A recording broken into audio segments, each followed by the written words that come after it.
Monsieur le président, mesdames et messieurs les ministres, mes chers collègues, depuis l'annonce inespérée de vaccins découverts en quelques mois seulement par des chercheurs que nous ne remercierons jamais assez, la course est lancée entre l'acquisition de l'immunité collective qui nous sauvera de la pandémie et la dissémination des nouveaux variants du virus qui signeraient notre défaite. Cette équation à deux inconnus est une ordalie pour le gouvernement comme pour les Français, parce qu'elle se complique de deux paramètres qui en font l'effroyable complexité. Le premier est le retentissement immédiat de toute mesure sanitaire sur l'économie du pays, qui, dans le cas extrême d'un confinement total, s'écroule aussitôt. Nous l'avons vécu. Le deuxième est le désastre psychique causé par une crise interminable pour tous nos concitoyens, dont beaucoup sont désormais au bord de l'effondrement ou tout au moins de l'épuisement. Jamais la situation n'a été aussi tendue et c'est pourquoi, même si nous entrevoyons la lumière au bout du tunnel, nous sentons tous que les semaines qui viennent seront cruciales. C'est sans doute la raison pour laquelle la décision du Président de la République de ne pas reconfiner en janvier dernier, mais de prendre des mesures graduelles, s'exemptant pour la première fois des injonctions scientifiques, a été très majoritairement approuvée par les Français, malgré ceux qui ont souligné les risques, les insuffisances ou l'aspect d'un pari hasardeux. Je le dis clairement, je fais partie, avec beaucoup d'autres ici, de ceux qui ont approuvé cette stratégie. Et je ne peux donc aujourd'hui critiquer le Président de la République en demandant s'il n'aurait pas dû prendre il y a 2 mois les décisions qu'il prend ce jour, voire des décisions plus radicales encore. Ce serait oublier aussi que depuis des mois, les enfants sont allés à l'école, que les entreprises ont tourné et que la plupart des Français ont pu mener une vie presque normale. C'est oublier aussi que, du fait des nouveaux variants, la certitude d'une efficacité absolue d'un confinement n'était pas évidente, contrairement au premier. Avec des mesures plus radicales que les nôtres depuis 2 mois, l'Allemagne est aujourd'hui quasiment au même nombre de décès quotidiens que nous, l'Italie presque au double.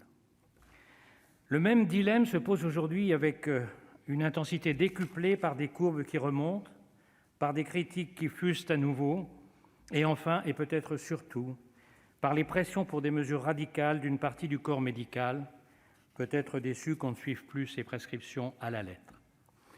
Loin de moi de nier les difficultés extrêmes et qui s'aggraveront dans les jours qui viennent des services de soins intensifs. Loin de moi l'idée de vouloir minimiser le dévouement inlassable des soignants, dont beaucoup sont eux aussi au bord de l'épuisement. Mais il faut rendre à César ce qui est à César et aux politiques ses prérogatives. Et la première est la responsabilité de juger des moyens de tenir dans l'adversité. Et d'en juger en prenant en compte les préoccupations, les possibilités, les capacités de résistance ou les cauchemars de tous les Français. En ayant à l'esprit que le choix est rarement entre une bonne et une mauvaise solution, mais entre une mauvaise solution et une pire encore. Ce choix est d'autant plus difficile que les médecins eux-mêmes sont partagés. Il suffit de regarder les plateaux de télévision de jour comme de nuit pour s'en convaincre.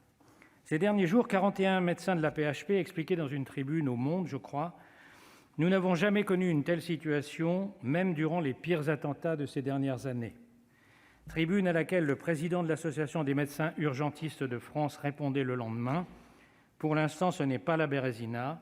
Faire croire que l'on va sélectionner et trier les malades, c'est totalement faux. » Un patron de la Pitié-Salpêtrière appelait avant-hier à la fermeture immédiate des écoles.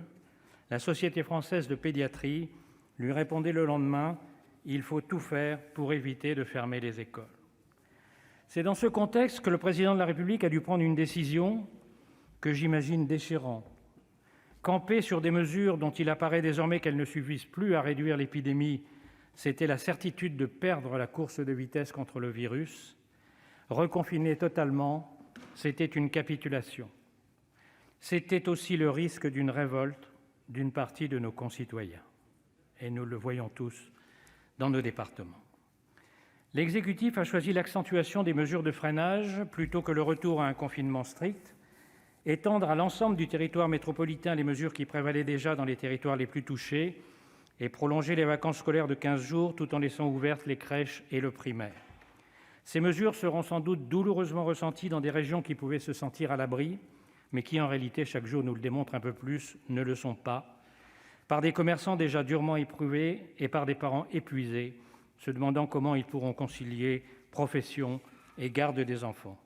Elles seront en réalité ressenties douloureusement partout. Mais je ne vois guère d'alternative. La clé de notre avenir, ce sont désormais les vaccins et surtout la campagne pour les délivrer. Le début de cette campagne a donné lieu à beaucoup de critiques sur sa lenteur, sur la décision de s'en remettre à l'Europe, sur la crainte des rejets de la vaccination par les Français. Je partage pour une part ces critiques. Vous vous souvenez sans doute qu'ici même l'an dernier, alors qu'on prétendait que les Français étaient vaccinosceptiques, j'ai dit à plusieurs reprises qu'il fallait aller plus vite, que le principe de précaution ruine parfois ceux qu'il prétend défendre et que ma crainte n'était pas que les vaccins restent dans les congélateurs, mais au contraire qu'il n'y en ait pas assez. Le président, dans son discours d'hier, semble avoir pris la mesure de cet enjeu crucial. L'accélération est impérative, nous devons nous donner les moyens d'y parvenir. Le gouvernement n'a désormais d'autre choix que de réussir. Le succès de la vaccination est aujourd'hui entre les mains de l'exécutif, désormais tenu à une obligation de résultat. Il sait qu'il peut compter sur l'ensemble des élus locaux qui ne cessent de faire la preuve de leur dévouement et de leur efficacité. Plusieurs groupes de notre Assemblée ont annoncé leur intention de ne pas participer au vote qui conclura ce débat. Je comprends leur agacement et pour certains leur irritation. La Ve République n'est pas tendre pour le Parlement et ce n'est pas la première fois que nous nous plaignons de la façon dont nous sommes traités par l'exécutif. Mais la question qui nous est posée aujourd'hui est d'une telle importance pour l'avenir de nos concitoyens, pour les mois et peut-être les années qui viennent, pour notre santé, notre économie, notre futur en un mot, qu'il ne nous paraît pas possible, en plein milieu de la pire crise sanitaire depuis des années, de ne pas prendre nos responsabilités.